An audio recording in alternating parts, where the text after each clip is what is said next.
안녕하세요. 사연에 빠지다의 DJ 민영입니다. 오늘도 시작하기 전에 구독과 좋아요 버튼 눌러주시고요. 그럼 오늘의 사연도 바로 시작해 볼게요.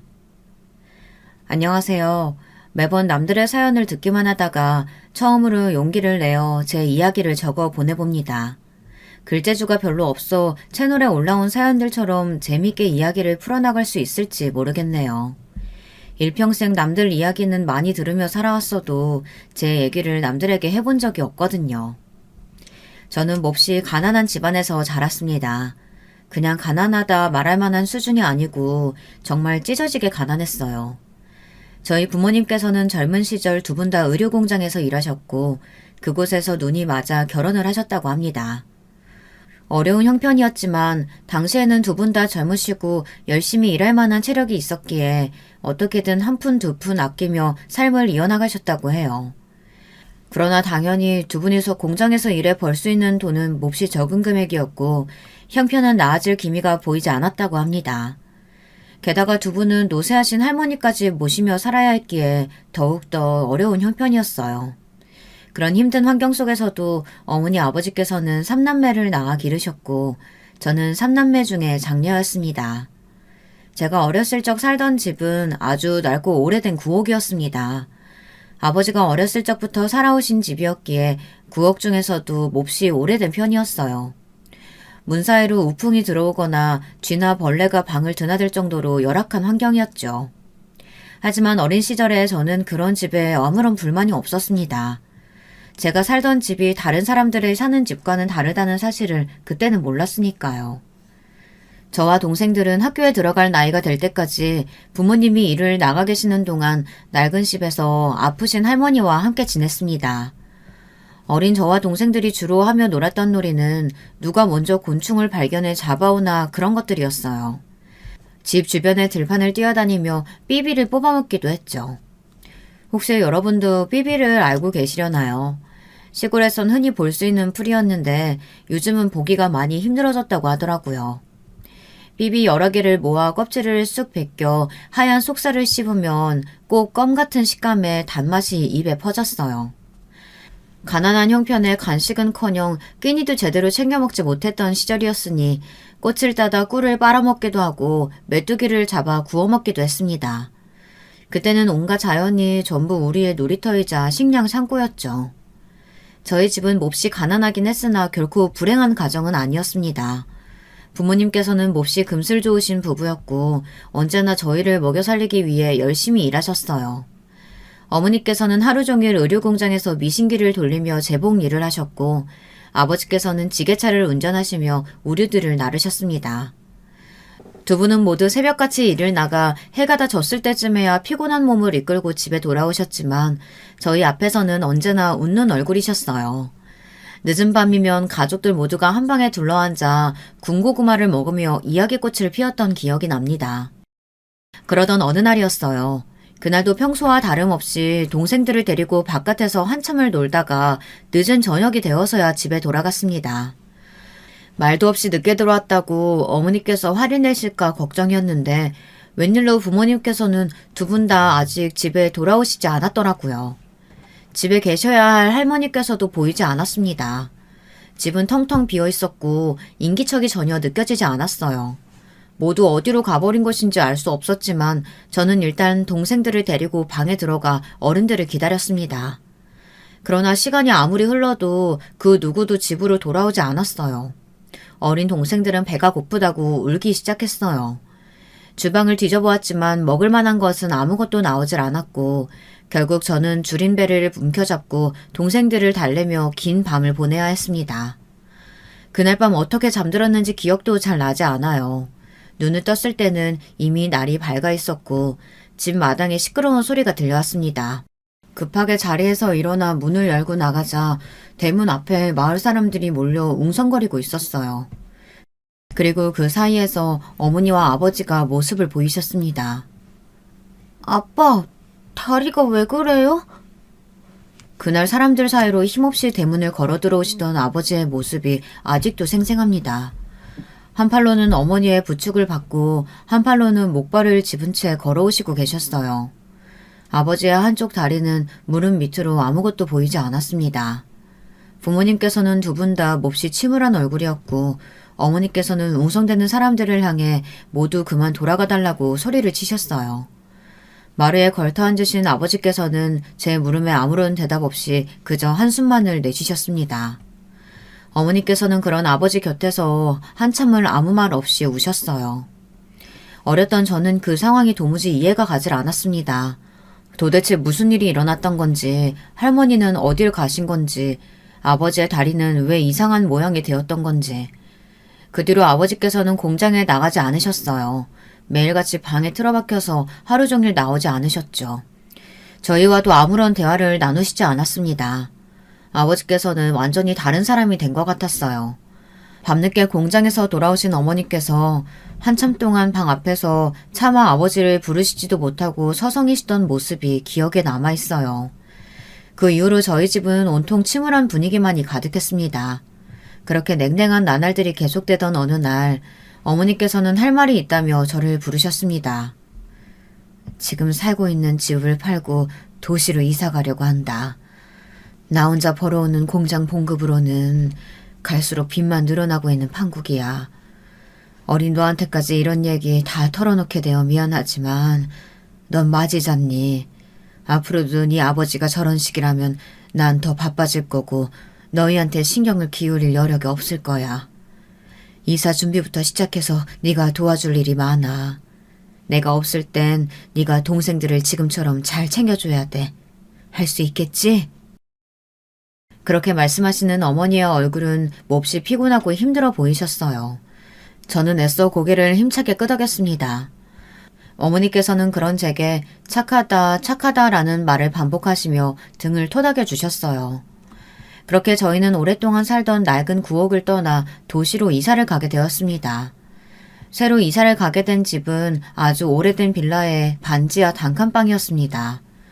5 식구가 다닥다닥 붙어 있어야만 겨우 누울 자리가 마련될 정도의 작은 크기였죠.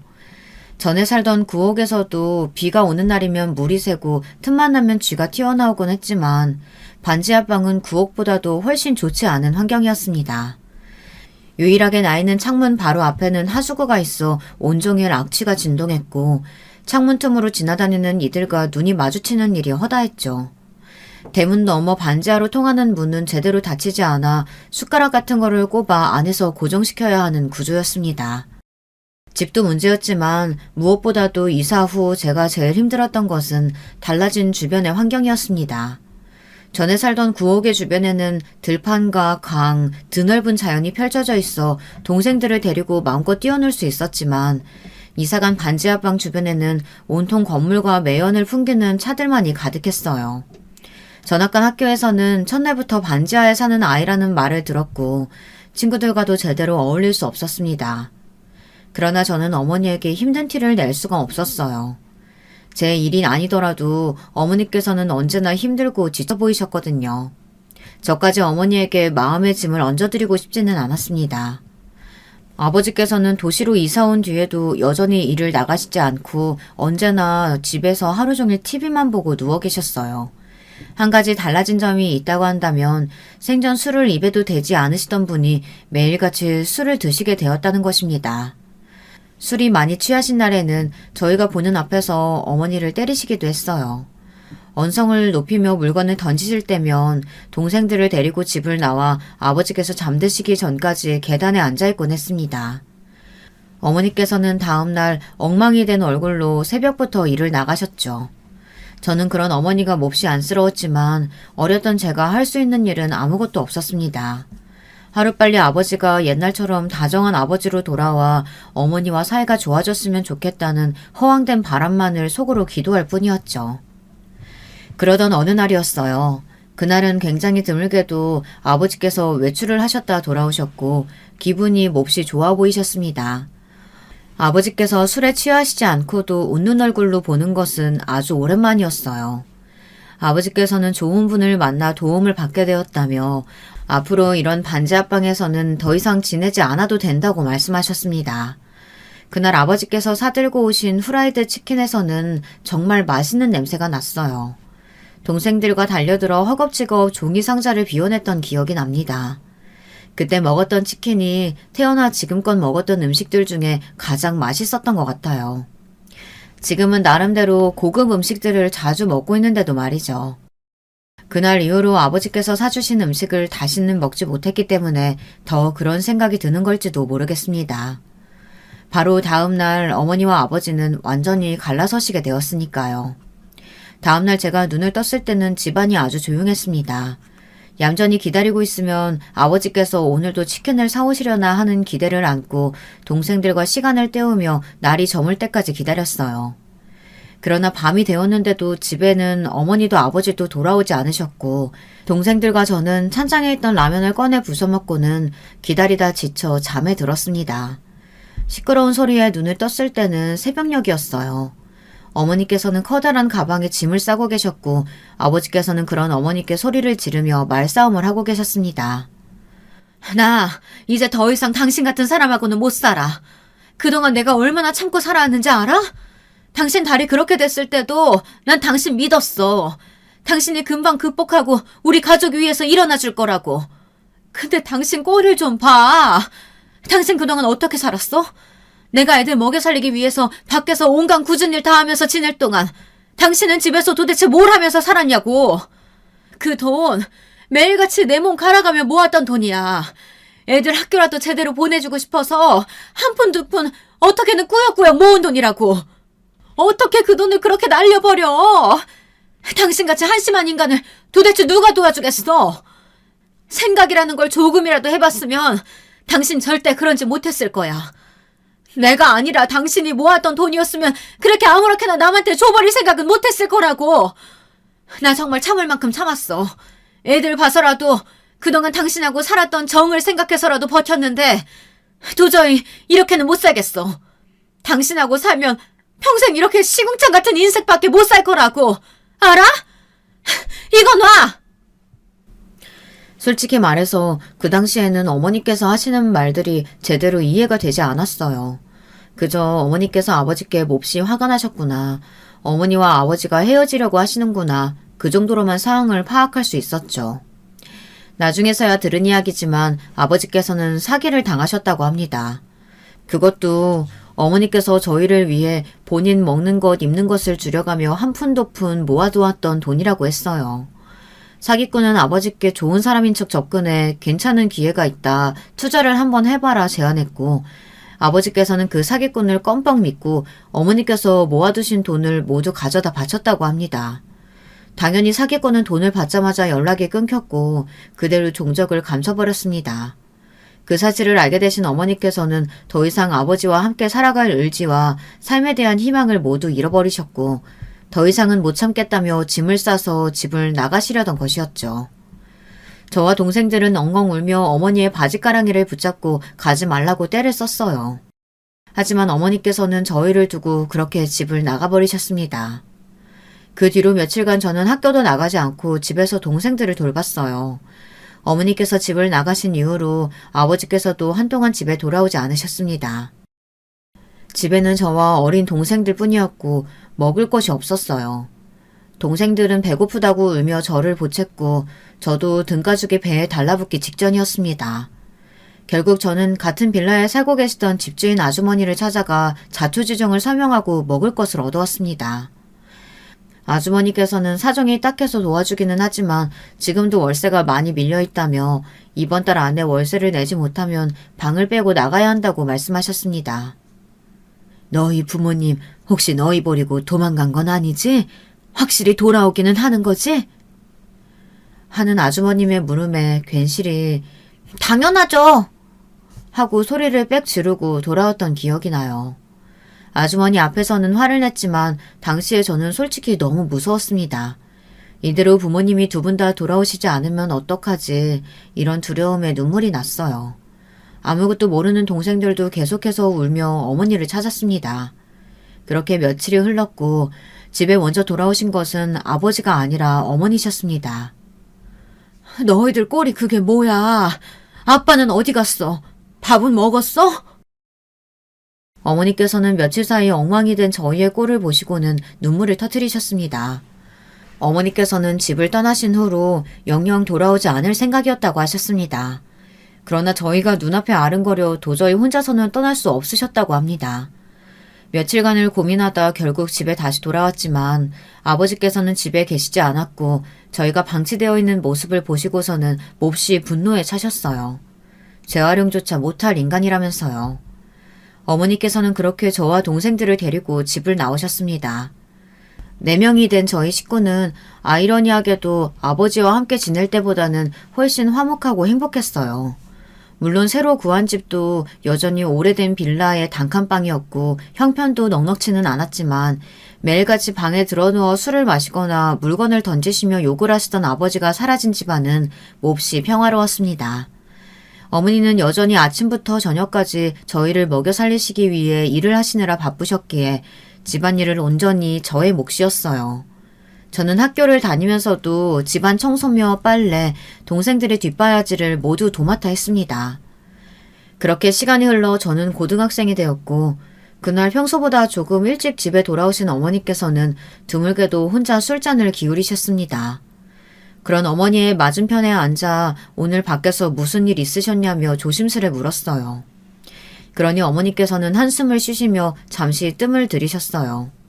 그러다 입을 여셨죠.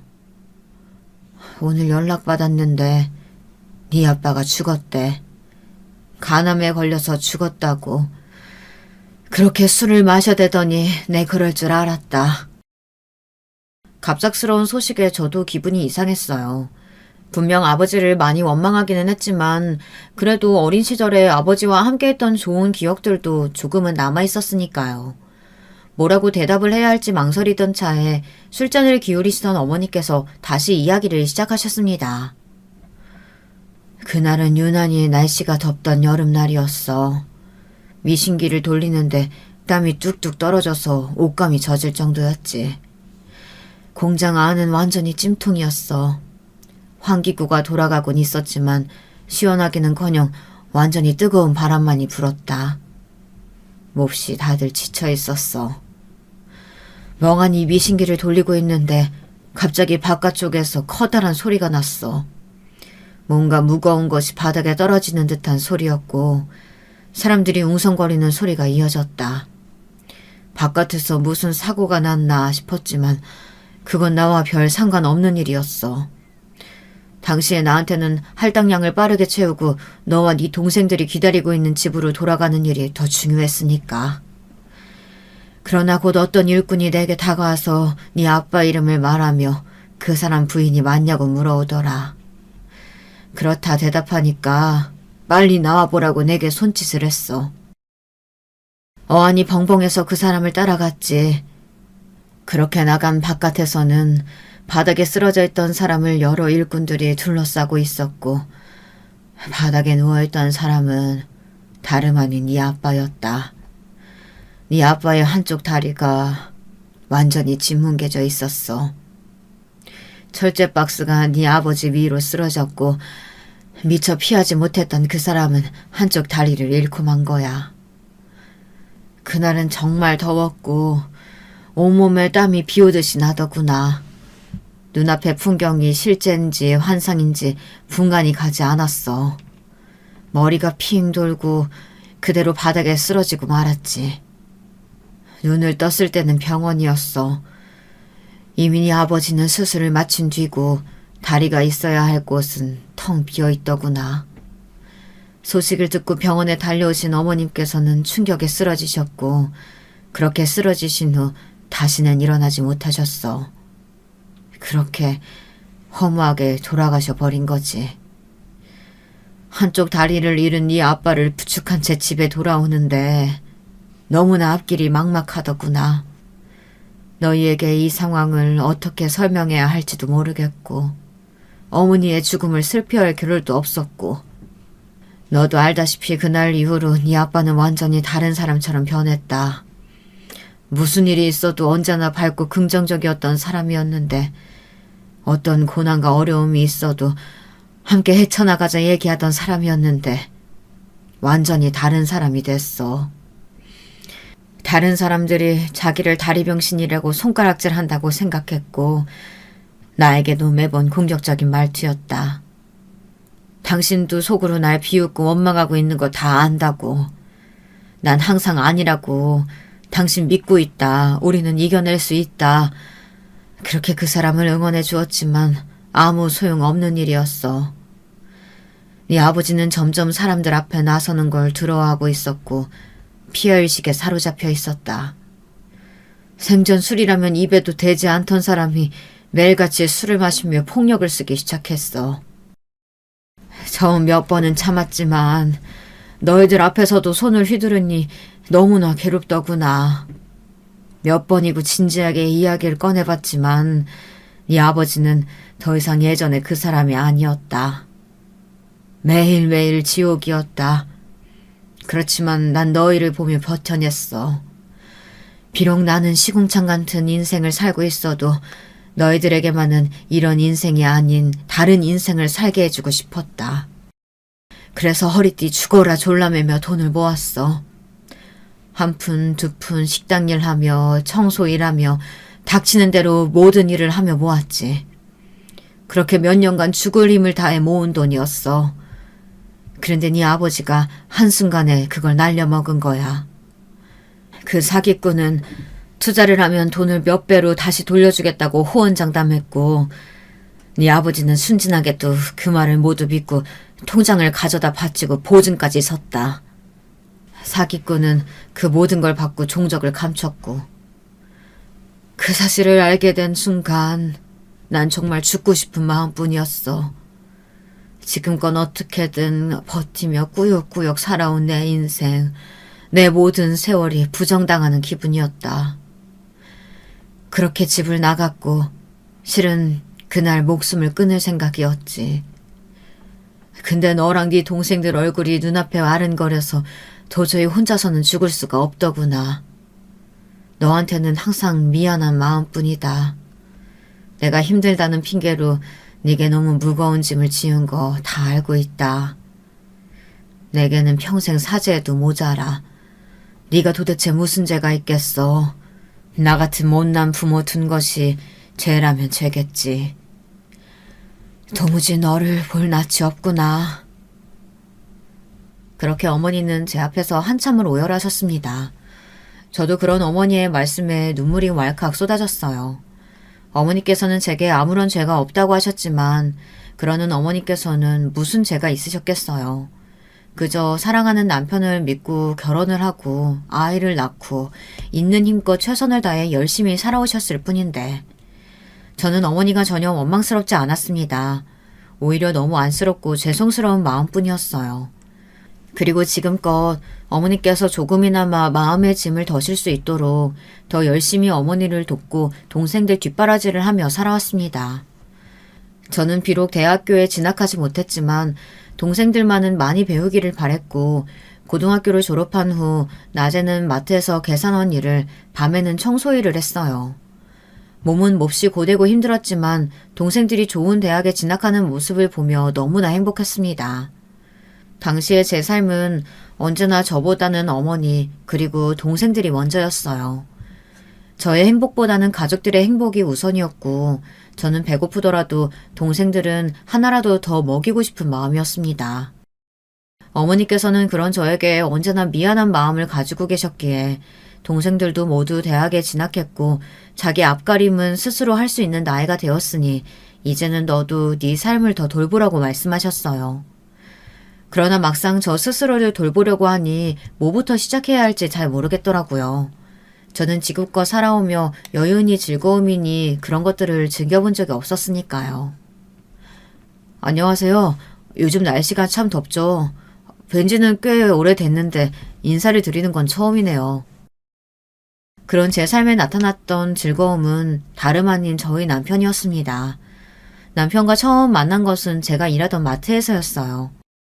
남편은 마트에 식자재를 배달하던 트럭 기사였고 더운 날씨에 남편이 제게 음료수를 나눠주며 우연히 이야기를 나누게 되었습니다. 남편과 저는 비슷한 점이 참 많은 사람이었어요. 남편도 저처럼 아주 어려운 환경에서 자라온 사람이었고 어렸을 적부터 홀어머니를 모시고 살아왔다고 했습니다. 남편의 어머니께서는 아버지에 대한 이야기를 한 번도 해주신 적이 없었고 아버지께서 어떤 사람인지 왜 어머니 혼자 남편을 낳고 키우셨던 건지 아무것도 아는 것이 없다고 했어요.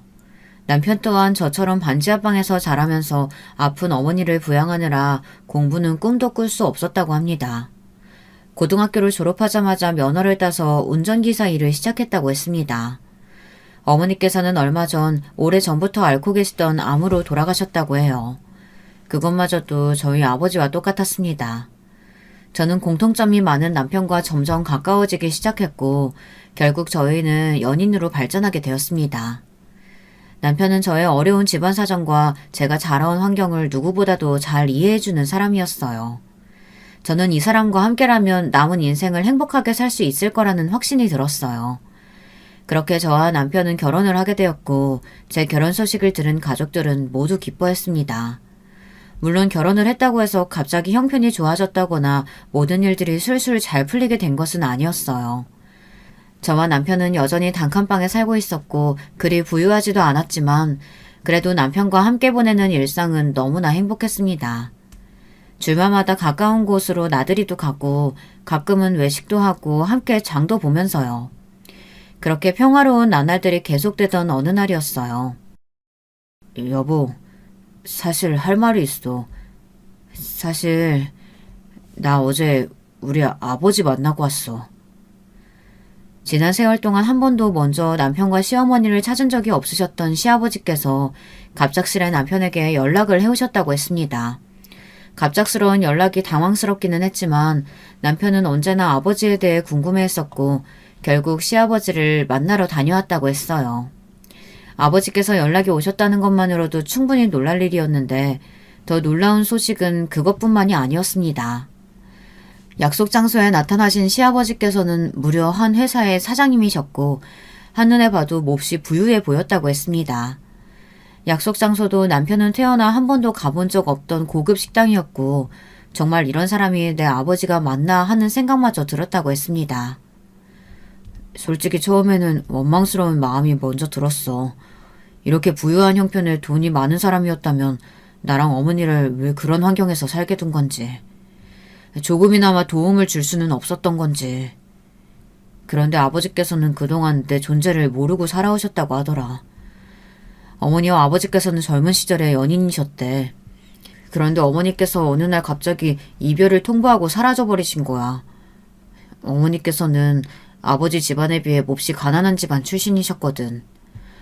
아버지께서는 어머니와 결혼할 생각이셨지만 당연히 집안에서는 반대가 심했고 어머니께서는 그런 아버지를 위해 본인이 사라져주는 게 맞다고 생각했나 봐. 애써 매정하게 이별을 말하고 떠나셨던 거야. 그런데 이별을 한 뒤에서야 뱃속에 내가 이미 자라고 있었다는 사실을 깨달으신 거지. 결국 어머니께서는 어려운 환경에서 날 혼자 키우셨고 아버지께서는 그 뒤로 사라진 어머니를 그리워하시다가 집에서 정해준 정혼자와 결혼하셨대. 시아버지께서는 정혼자였던 아내와 결혼해 아들도 낳고 오랫동안 함께 살아오기는 했지만 세월이 지난 지금까지도 여전히 남편의 어머니가 간간히 떠올랐고 몹시 그리우셨다고 합니다. 그렇게 시아버지께서는 계속해서 어머니의 소식을 쫓아오다가 어머니께 아들이 있었다는 사실을 알아내시게 되었고 수소문을 해 남편을 찾아왔던 것이었습니다. 시아버지께서는 늦었지만 지금이라도 아버지 노릇을 하고 싶다며 남편을 돕고 싶다 말씀하셨지만 남편은 도와주실 것 없다. 지금도 충분히 잘 살고 있다며 시아버지의 도움을 거절했습니다. 그러나 시아버지께서는 지금이 아니더라도 언젠가 도움이 필요하게 된다면 꼭 말해달라고 남편의 약속을 받아내셨다고 해요. 앞으로는 가족처럼 서로 왕래하며 지내고 싶다는 뜻을 내비치셨다고 합니다. 남편은 지금 가족이 있으시지 않느냐. 아버지께서는 몰라도 그 사람들은 저를 가족이라고 생각하지 않을 거라며 거절했지만 시아버지께서는 계속해서 간곡히 부탁을 해오셨다고 해요. 결국 끈질긴 설득에 남편은 고개를 끄덕였다고 합니다. 그렇게 남편과 저는 시아버지의 가족들과 만남을 가지게 되었어요. 시댁에서는 매달 한 번씩 가족들끼리 저녁 식사를 하는 문화가 있다고 해요. 시아버지께서는 그 식사 자리에 저희를 초대해 주셨고 저와 남편은 몹시 떨리는 마음으로 시댁을 찾았습니다. 처음 만난 시어머니와 도련님께서는 걱정과는 다르게 저희를 꽤 살갑게 맞이해 주셨어요. 시어머니께서는 시아버지와 처음 결혼할 때부터 남편의 어머니에 대한 이야기를 알고 있었다며 이미 다 지난 일이고 악감정은 없다고 말씀하셨습니다. 한때는 내가 네 어머니 자리를 뺏었다는 생각도 했었지. 애초에 이 양반과 결혼한 것도 집안에서 정해준 혼사였으니 나도 나 싫다는 남자가 그리 반갑지는 않았다. 지금 와서야 다 지난 일들이니 아무 상관없긴 하다만 이렇게 장성한 아들이 있다는 얘기 들었을 때는 조금 놀랍긴 하더구나. 우리 아들이 어렸을 때부터 형 갖고 싶다고 졸라대곤 했거든. 뭐 이제라도 이렇게 만나게 돼서 다행이라고 해야 할지. 시어머니의 장난스러운 말씀에 저와 남편도 금세 긴장이 풀렸어요. 식사 자리는 나름 화기애애하게 진행되는 듯 했어요. 그러나 한 가지 문제가 있었습니다. 바로 동서였어요. 동서는 시어머니와 도련님과는 다르게 저희를 그닥 반기지 않는 눈치였습니다. 반기지 않았다는 표현은 너무 얌전한 표현인 것 같아요. 동서는 저희를 몹시 멸시하는 듯 보였습니다. 동서는 저와 남편과는 다르게 부잣집에서 교육을 잘 받고 자란 여자라고 했거든요. 그러나 제가 느끼기에는 동서는 교육을 잘 받은 것 치고는 그리 품위 있는 사람은 아니었습니다. 동서는 입만 열면 언제나 본인 자랑을 쏟아냈어요. 미국에 있는 본인의 친정집이 100억대 부자라는 등 자기는 이런 별거 아닌 집안에 시집 올 사람이 아니었다는 등 이런 인간들하고 같이 밥을 먹어야 한다니 도대체 어디까지 집안 격을 떨어뜨리려고 하시는 거냐 비아냥대기 일쑤였고요. 그럴 때마다 매번 시아버지께서는 호통을 치셨지만 동서의 입은 멈출 줄을 몰랐습니다. 다른 시댁 식구들을 생각해서 웬만하면 참아보려고 했지만 한 달에 한 번 갖는 만남조차도 동서 때문에 몹시 고역이었어요.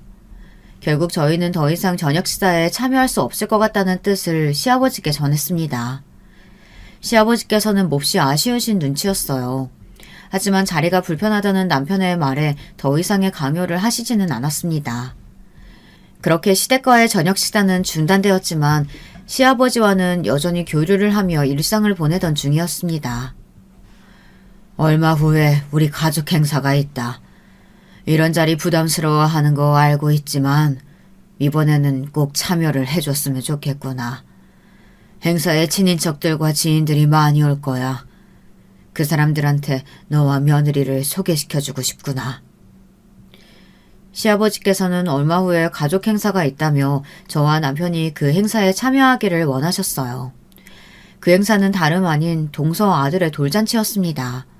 다른 것도 아니고 동서와 관련된 행사라니 솔직히 말해서 썩 내키지는 않았어요. 저녁 식사를 중단한 이후 시아버지께서 몹시 섭섭하신 눈치였기에 이번마저 시아버지의 청을 거절할 수 없어 결국 행사에 참여하겠다 답을 드렸습니다. 동서의 돌잔치는 장소부터 몹시 고급스러운 호텔이었고 생전 그런 호텔을 찾아가 본 적이 없었으니 옷차림부터 격식까지 여러 면에서 걱정이 많았습니다. 남편과 함께 큰맘 먹고 아울렛에 가서 좋은 옷도 한 벌씩 사입고 그래도 축의금을 내기는 해야 할 것 같아 깨끗한 돈으로 10만 원을 마련해 봉투에 넣어갔습니다. 본인 입으로 100억대 부자라는 동서의 눈에 10만 원이 어디 돈처럼 보이기나 하겠냐마는 저희 형편으로는 나름대로 신경을 쓴 수준이었어요. 그렇게 시간이 흘러 동서 아들의 돌잔치 날이 되었고 저와 남편은 떨리는 마음으로 호텔을 향했습니다. 돌잔치장 입구 앞은 누가 봐도 비싸고 좋은 옷을 입은 사람들로 가득했고 저와 남편은 낙동강 오리알처럼 그 사람들 사이에 어색하게 서 있었습니다. 축의금을 받는 것처럼 보이는 곳이 있길래 조심스레 다가가 봉투를 내밀며 액수를 적으려는데 저희 말고 다른 사람들은 모두 입이 떡 벌어지는 액수를 냈더라고요. 무슨 아이 돌잔치에 그렇게까지 많은 돈을 쓰는지 저와는 너무 다른 세계같이 느껴졌습니다. 차마 10만 원이 들어있는 봉투를 내밀 수 없어 그 앞에서 쭈뼛쭈뼛 망설이던 차였어요.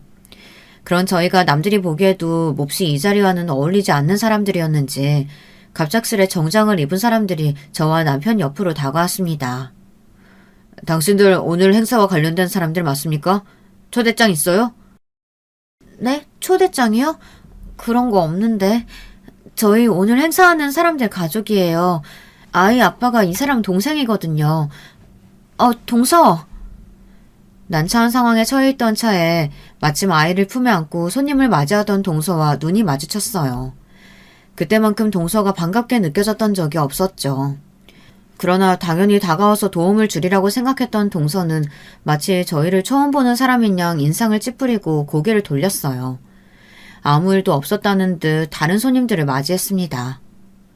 누가 이런 잡상인들 함부로 들였어? 당장 쫓아내! 경원들은 그런 동서의 태도에 저와 남편의 양팔을 잡고 당장이라도 행사장 밖으로 저희를 쫓아낼 기세였어요.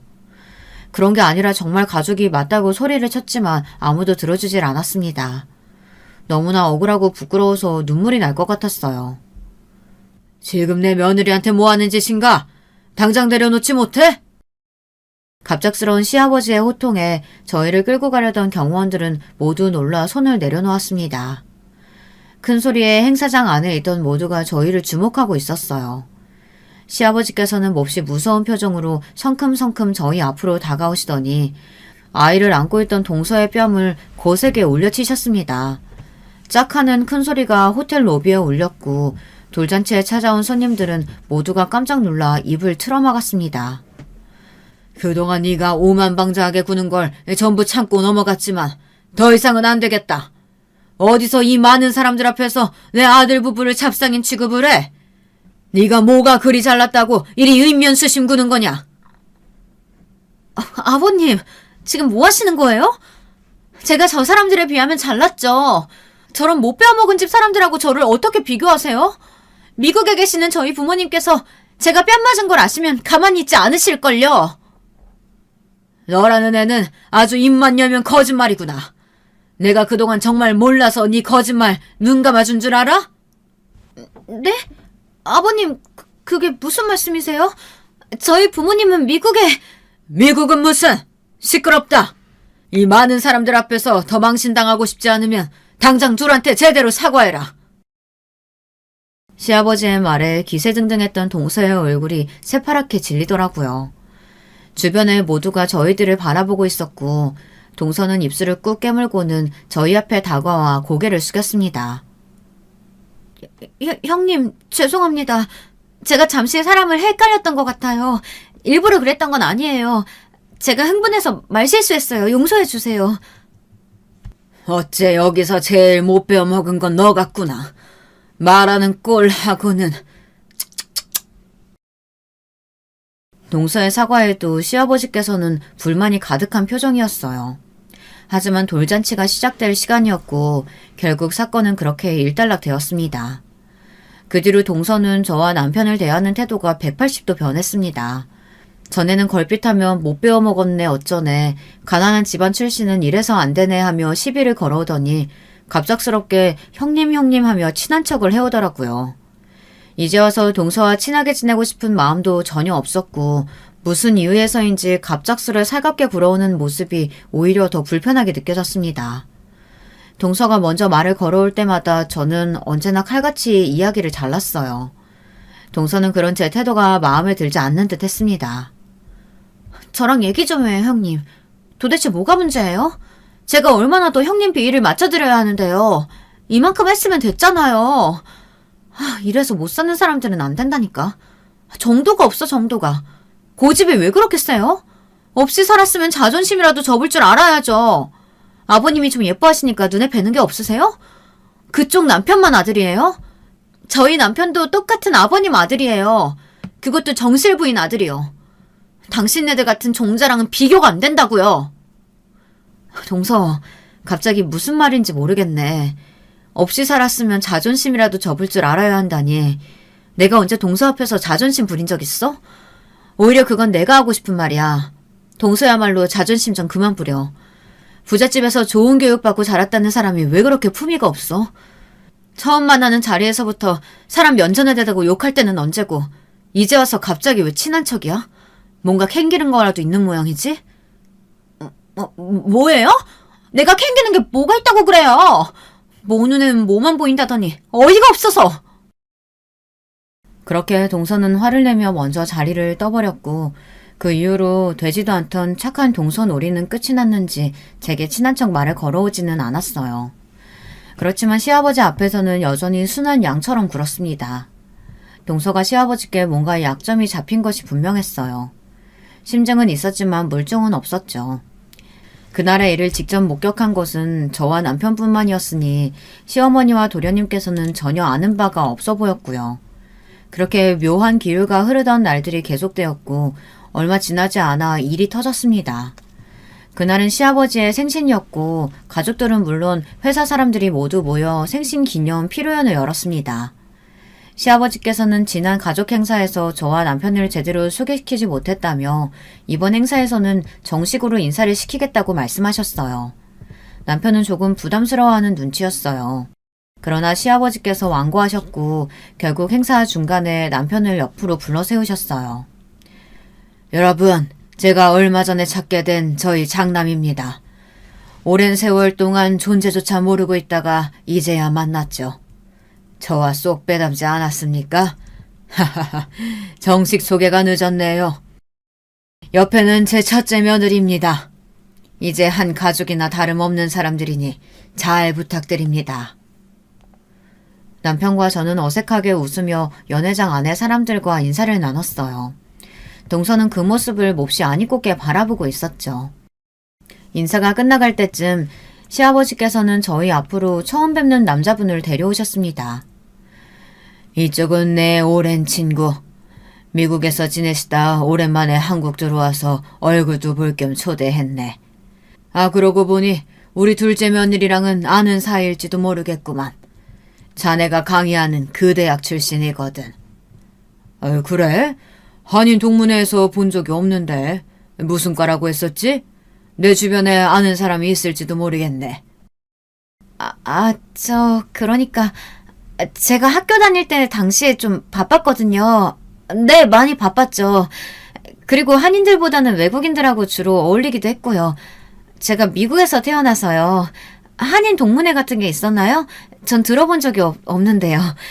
그리고 전공은 경영학, 문학이었어요. 문학과였죠. 동서는 갑작스러운 시아버지 친구분의 물음에 몹시 당황한 눈치였고 버벅거리며 제대로 대답을 하지 못했습니다. 필요한 자리에 참석했던 사람들은 모두 그런 동서를 보며 의아한 얼굴이었어요. 한인 동문회를 들어본 적이 없다니? 문학과? 우리 대학엔 그런 과가 없는데 뭔가 잘못 알고 있는 거 아닌가? 제가 헷갈렸네요. 제가 나온 대학은 그 대학이 아니라 그 대학 바로 옆에 있던... 그만하면 충분하다. 도대체 언제까지 그 웃기지도 않은 연극을 할 생각이냐? 네 입으로 먼저 모든 거짓말 밝히고 사과하면 조금이라도 아량을 베풀어 주려고 했더니만. 네가 외국 대학은커녕 고등학교 졸업도 못했다는 사실 다 알고 있다. 부모님이 미국에 계신 게 아니라 오래전에 돌아가셨다는 사실도. 아버님... 그럼 아버님께서 일부러 이 사람 데려오신 거예요? 절 곤란하게 만드시려고요? 널 곤란하게 만든 건 내가 아니라 스스로겠지. 하나부터 열까지 거짓말로 우릴 속여놓고 어디서 뻔뻔하게 언성을 높여? 오늘부로 너는 내 며느리도 뭣도 아니다. 당장 이 자리에서 나가! 필요한 자리는 그렇게 엉망이 되었고 시아버지와 동서의 대화를 들은 도련님과 시어머니께서도 몹시 충격을 받으신 듯 했습니다. 알고 보니 100억대 부자라던 동서의 친정은 애초부터 존재하지도 않았던 겁니다. 동서는 저와 남편처럼 어려운 집안 출신이었고 몹시 가난한 어린 시절을 보냈다고 합니다. 가난이 지긋지긋했던 동서는 부모님이 돌아가신 후 미국에서 혼자 한국으로 공부하러 온 부자 학생인 척 가짜 자료들을 만들어 신분을 속였습니다. 동서는 위조한 자료들로 여러 집안 자제들과 선을 받고 그러다 도련님을 만나게 되어 가짜 신분으로 결혼까지 했습니다. 시아버지께서는 결혼 후 얼마 지나지 않아 그 사실을 알게 되셨다고 했어요. 처음에는 이 사실을 가족들 모두에게 밝히려고 했지만 이미 동서가 도련님의 아이를 임신한 후였다고 합니다. 동서가 뻔뻔하게 거짓말을 할 때마다 속으로는 기가 차셨지만 시아버지께서는 분란을 만들어 가족의 평화를 해치고 싶지 않으셨다고 했어요. 그러나 동서는 날이 갈수록 거만해졌고 아들을 낳고 난 후로는 더더욱 유세가 심해졌다고 합니다. 시아버지께서는 점점 그런 동서가 거슬리셨고 그런 시아버지의 거슬림에 정점을 찍었던 것이 바로 돌잔치에서의 사건이었죠. 그 뒤로 시아버지께서는 동서의 콧대를 크게 눌러줄 계획을 벼르고 계셨다고 합니다. 출신을 속여 결혼한 것이 모두에게 들통난 동서는 그 뒤로 얼굴을 들고 다니지 못하게 되었습니다. 당연히 도련님과는 이혼 절차를 밟게 되었고요. 아직 어린 동서의 아들에게는 좀 안 된 일이었지만 오히려 이혼이 빠를수록 아이가 엄마를 기억하지 못할 테니 오히려 좋은 일이라 볼 수도 있었죠. 도련님께서는 어쩐지 그동안 동서가 이상한 낌새를 자주 보였다며 혀를 찼습니다. 미국에서 살고 왔다는 사람이 어렸을 적 추억 얘기를 전혀 못할 때부터 의심을 했어야 하는데 그저 시간이 오래 지나서 생각이 잘 나지 않을 수도 있다고만 생각했어요.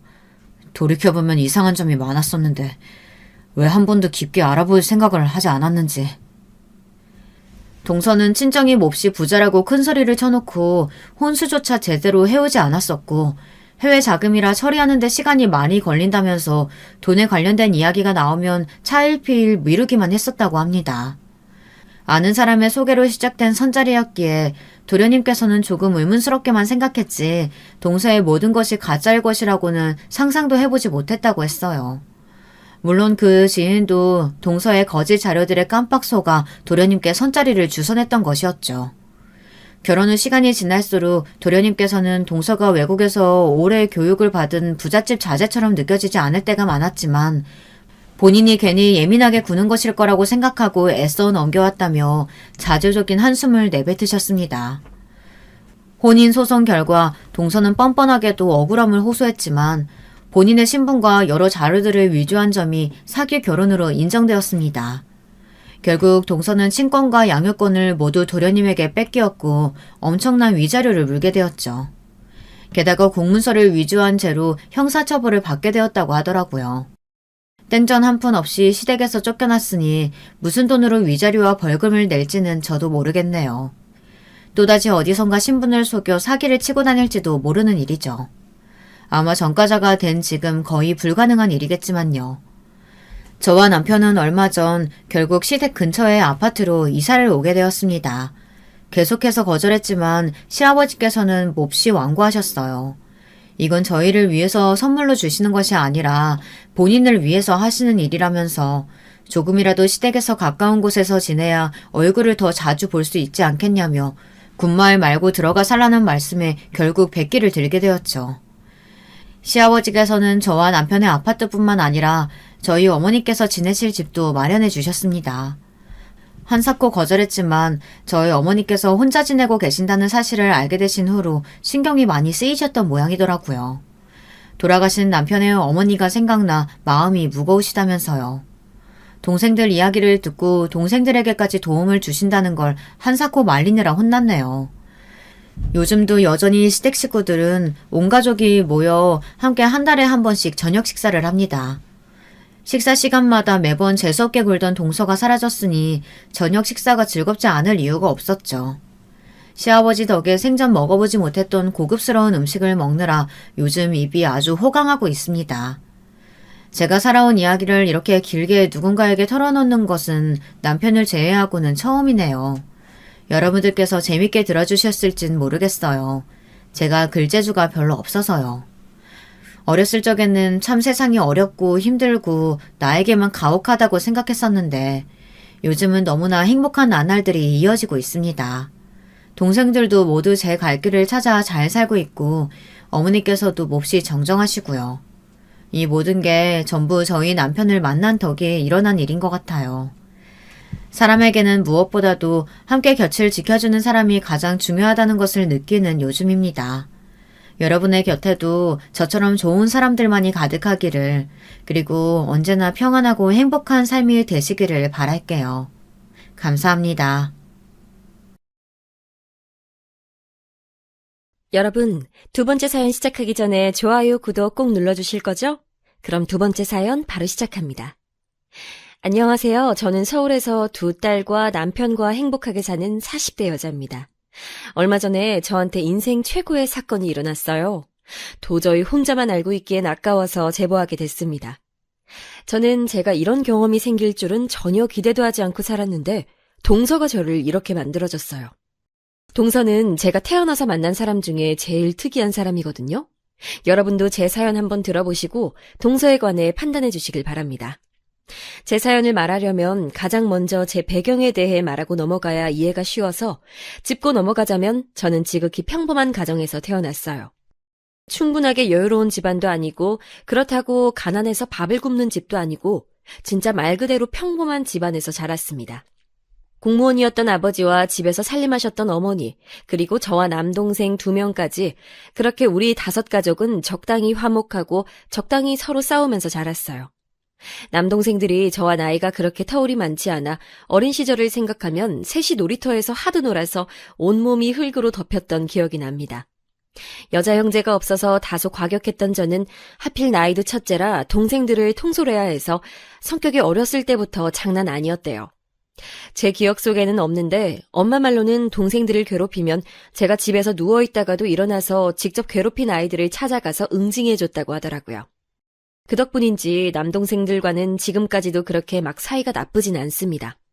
셋이 싸우기도 많이 싸우고 잘 맞을 때는 최고의 친구로 학창시절을 보냈어요. 아버지는 무뚝뚝하셨는데 그래도 우리 가족에겐 나름 다정한 면이 있으셨습니다. 특히 제가 혼자 여자라고 남동생들 몰래 용돈을 더 주시기도 하고 큰딸이 최고라고 저를 많이 예뻐하셨어요. 무뚝뚝한 성격에 말이 많진 않아도 우리를 사랑하는 마음 하나는 최고였습니다. 그렇게 속을 알 수 없는 아버지와 달리 어머니는 3명의 자식들을 한마디로 조용히 시키시는 분이셨어요. 흔히 말하는 대장부 같은 어머니는 어디 가서 당하고 살지 않던 분이었는데 덕분에 남동생들과 저는 사춘기도 조용히 넘어갈 정도였습니다. 그래서 제가 성인이 되기 전의 기억은 그냥 진짜 평범한 대한민국의 일반적인 가정이었어요. 영화에 나오는 것처럼 유난스럽게 화목하진 않아도 적어도 콩가루 집안이거나 불행이 집에 크게 찾아오거나 그러지도 않았습니다. 친척들 간의 문제도 전혀 없었는데 양가 어른들 특징이 다들 조용하시고 문제를 만들기 싫어하는 분들이라 친척 갈등도 없이 지나갔어요. 그러다 제 인생이 바뀌는 계기가 있었는데 정확히 말하자면 제 인생이 아니고 우리 가족 전체의 인생이 바뀐 계기가 있었습니다. 우리는 지방에 있는 광역시에서 살고 있었는데 어머니가 부동산에 굉장히 관심이 많으셨거든요. 상당히 사교적이고 활발한 성격의 어머니는 모임이 유독 많으셔서 우리 3남매의 친구들 모임도 있었고 같은 지역 엄마들과의 모임과 아버지 회사의 아내들 모임 등 사회활동이 아주 많으셨습니다. 그러다 어떤 모임에서 부동산 얘기가 나와서 어머니가 그때부터 부동산에 관심을 크게 가졌는데 정말 너무 운이 좋게 제가 딱 대학에 입학했을 때 우리 집 재산이 2배로 늘어났어요. 엄마가 투자한 게 적절한 시기에 빛을 받고 덕분에 우리 3남매는 대학을 가서 등록금 걱정을 전혀 하지 않아도 됐습니다. 그리고 몇 년이 지나자 등록금 걱정뿐만이 아니고 용돈 걱정도 하지 않아도 될 정도로 어머니의 선구안은 빛을 발하게 됐어요. 어머니가 부동산으로 성공하자 아버지도 어머니를 전적으로 의지해서 두 분이 전문적으로 땅을 보러 다니시더니 우리 집은 금세 남들보다 더 많이 여유롭게 살 수 있게 됐죠. 어머니는 아파트 명의는 거짓말을 하지 않는다고 대학생인 저에게 명의 이전을 시켜주어 저는 졸업도 하기 전에 아파트가 생기기도 했어요. 덕분에 해외여행도 많이 다니고 생활비 걱정 없이 대학 생활을 보내서 아주 감사한 마음을 가졌습니다. 확실히 집에 여유가 생기니 가족들 사이도 더욱 좋아져 우리 5은 여행도 자주 다니고 돈독해졌어요. 그러다 제가 딱 졸업하기 직전에 엄마는 사업을 하나 시작하셨습니다. 워낙 꾸미는 걸 좋아하고 잘하는 엄마는 화장품 사업을 하고 싶다고 진지하게 여기저기 상담을 다녔어요. 본인이 번 돈으로 사업을 한다니까 당연히 응원하면서도 한편으론 걱정되어 아버지와 저도 주변에 많이 물어보면서 정보를 얻었습니다. 아예 뭐라도 있던 회사를 인수하는 것이 아니고 엄마는 처음부터 자신의 회사를 만들고 싶어 하셔서 옆에서 제가 도울 수 있는 것들은 다 도와줬어요. 그러면서 자연스럽게 졸업하고 회사에 나가 일을 많이 도와줬는데 사업도 다 운이라고 하잖아요. 마침 엄마의 회사는 때를 잘 타서 예상보다 큰 수익을 가질 수 있었습니다. 그 모습을 보고 우리 이모는 엄마 사주가 돈줄을 쥐고 태어난 사주라 그렇다고 하던데 저는 엄마가 얼마나 고생하고 많이 신경 썼는지 아니까 오히려 잠도 자지 않고 매진하는 엄마가 안쓰러웠어요. 그래서 더욱 도울 수 있는 것들은 도왔는데 예를 들어 공장에 가거나 거래처에 갈 때 엄마가 운전에 미숙하셔서 대신 운전도 하고 엄마 비서처럼 식사도 챙기고 했습니다. 회사가 커지면서 직원들 채용도 했는데 면접에도 들어가고 제가 마침 대학 전공이 회계여서 전공을 살려 엄마를 많이 도와줬어요. 엄마는 그런 제가 고맙고 기특하다고 저를 회사 임원이라고 말하고 다니셨죠. 그러다 아버지도 퇴직하시고 엄마 회사에 소일거리를 하러 나오셔서 거의 온 가족이 엄마의 회사를 위해 일했다고 해도 과언이 아니랍니다. 동생들도 힘을 써야 하는 일이 생기면 나와서 도왔고 아무래도 처음부터 끝까지 다 알아서 해야 하는 게 사업이라 이렇게 5명이 매진해도 가끔은 벅차기도 했어요. 그렇게 일하다 보니 저는 어느새 결혼 정년기가 됐는데 그때 사귀던 남자친구가 있긴 했습니다. 대학생 때부터 사귀던 남자였는데 저는 그 남자친구와 결혼하려고 생각하고 있었어요. 그런데 믿었던 남자친구에게 배신을 당하게 됐는데 우리가 같은 학교여서 겹치는 지인이 매우 많았습니다. 어느 날 동기가 저에게 기니 할 말이 있다고 저를 불러서 약속 장소에 나갔는데 믿을 수 없는 말을 듣게 됐어요. 얘 미주야, 네 남자친구 요즘 술자리에 나오면 자기 땡 잡았다고 얼마나 난리치는 줄 알아? 돈 보고 결혼하는 거라고 사람들 앞에서 하도 입을 털어서 내가 다 민망하더라. 넌 바빠서 모르는 것 같아서 알려주는 거야. 이따 술자리 또 있으니까 올 수 있으면 몰래 와봐. 처음 동기의 말을 듣고 저는 동기가 저를 놀리는 줄 알았습니다. 그도 그럴 것이 남자친구는 저에게 진짜 지극정성이었고 말 그대로 헌신적인 사람이었어요. 저를 오래 봐온 중고등학교 친구들도 남자친구 잘 만났다고 하고 당연히 우리 부모님과 심지어 동생들도 많이 봤던 사람이었습니다. 우리 막내 동생이 전공이 체육인데 마침 남자친구도 취미가 체육이라 같이 저를 빼고 둘이 만나서 체육관에 갈 정도로 친했어요. 가족들도 신뢰했고 남동생들도 제 남자친구가 언제 진짜 가족이 되는 거냐고 물을 정도였는데 저 말을 듣고 신뢰할 수가 없어서 직접 술자리에 나갔는데 동기의 말은 사실이었습니다. 미주? 당연히 좋지. 근데 더 좋은 건 걔네 집안 돈이지. 돈 보고 결혼하는 게 나쁜 건 아니잖아? 나 이제 부자야. 우리 엄마는 벌써 뭐하고 살지 신났더라. 술에 취해 얼굴은 벌게진 채로 우리 집 재산이 최고라고 떠드는 남자친구를 보고 참을 수가 없었어요. 당장 들어가서 육두문자를 내뱉으며 헤어지자고 하고 집으로 돌아오는데 너무 괘씸하고 원망스럽더라고요. 상황이 믿기지 않아 눈물도 나오지 않았는데 다음날 엄마가 둘이 여행 안 가냐고 묻는 말에 무너져서 얼마나 울었는지 모릅니다. 그 남자친구는 우리 집에 찾아오고 동생들을 찾아가고 엄마 회사에도 나와서 자기가 다 잘못했다고 무릎 꿇고 빌며 사정했는데 눈도 깜빡하지 않았어요. 이미 정이 떼질 대로 떼진 저는 그때는 제 인생의 결혼은 당연하고 남자도 없다고 생각했습니다. 아무도 믿을 수 없었고 그냥 결혼하고 싶지 않았어요. 그런 제게 엄마는 머리도 식힐 겸 여행을 혼자 다녀오라고 하셨는데 저도 마침 회사 일에 몰두하느라 모든 게 지쳐서 엄마 말대로 유럽으로 여행을 가게 됐습니다. 혼자 떠난 여행이라 설렘과 두려움을 안고 나섰는데 운명처럼 거기서 지금의 남편을 만나게 됐죠. 절대 결혼은 없다고 연애도 하지 않을 거라고 술에 취해 가족들 앞에서 내뱉었던 게 얼마 되지도 않았는데 지금 생각해도 웃기네요. 여행하다 우연히 만났던 남자친구는 저보다 2살 어렸는데 대학을 졸업하고 본격적으로 취업하기 전에 여행을 왔다고 했습니다. 첫 만남이라 그랬던 건지 평생 엮일 거라 당연히 생각하지 않고 저에게 일어났던 어이없는 결혼 파투를 얘기하니 자기 일처럼 진지하게 들어주는 모습에 안정감을 느꼈어요. 그리고 그렇게 인연이 끝난 줄 알았는데 돌아오는 비행기에서 마주치고 서로 놀라서 한국 오는 비행기에서 얼마나 둘이 많은 얘기를 했는지 모릅니다.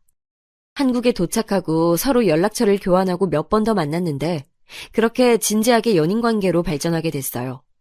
사실 연애를 시작할 때까지만 해도 당한 게 있어서 결혼 생각은 하지 않았는데 2년째 사귀다 보니 진지하게 결혼 생각이 들었습니다. 처음 만났을 때부터 한결같고 다정하고 무엇보다 우리 집 재산에 전혀 관심이 많지 않은 모습을 보니 이 사람이라고 느끼게 됐어요. 엄마에게 고민을 털어놓으니 엄마는 한번 일단 데리고 오라고 하셔서 데려왔더니 저보다 엄마가 더 제 결혼에 진심이 되었습니다. 아니, 생긴 것도 그렇고 생각이 깊은 것도 그렇고 딱 내가 원하던 사이야. 엄마는 대놓고 제 남자친구를 마음에 들어 하셨고 아버지도 남동생들도 다 환영하는 분위기였어요. 그렇게 저는 예비 시댁에 방문하게 됐는데 사실 처음 갔을 때 깜짝 놀랐습니다.